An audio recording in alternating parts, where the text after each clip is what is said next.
জামালপুরে সড়ক দুর্ঘটনা রোধে সাধারণ শিক্ষার্থীদের মানববন্ধন। জামালপুর প্রতিনিধির তথ্যচিত্রে দেখুন বিস্তারিত। পথ যেন শান্তির হয়, মৃত্যু নয়, এই প্রতিপাদ্যকে সামনে রেখে ২৯ অক্টোবর বুধবার সকাল ১০টার সময় সরকারি আশেক মাহমুদ কলেজের সাধারণ শিক্ষার্থীদের আয়োজনে শহরের ভোজদারি মোড়ে সড়ক দুর্ঘটনা রোধে মহাসড়কে ব্যাটারি চালিত অটোরিকশা নিষিদ্ধের দাবিতে মানববন্ধন অনুষ্ঠিত হয়েছে।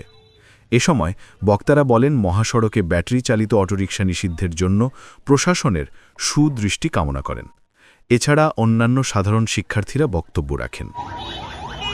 আমাদের গত ২৭ তারিখে সরকারি আশেক মাহমুদ কলেজের ২ জন শিক্ষার্থী মৃত্যুবরণ করেছেন।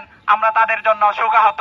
আমরা আজকে এই মানববন্ধন করতেছি প্রতিনিয়ত যেন আমাদের অকালে মৃত্যুবরণ না করতে হয়। আমরা সেই দিক বিবেচনা করে আজকের এই মানববন্ধনের দাবি।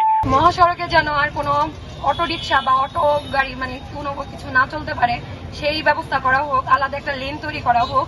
এইভাবে আমরা একটা নিরাপদ সড়কে আর কারো প্রাণ যাতে এইভাবে না হারাক, কারো পরিবার যাতে আর কারো সদস্য না হারাক। জীবিকার আগে জীবন, জীবনে যদি না থাকে সেই জীবিকা কিসের? সেই জন্য আমাদের দাবি একটাই, এই রাস্তা যেন আমাদের শান্তির রাস্তা হয়, কোনো মৃত্যুর রাস্তা না হয়।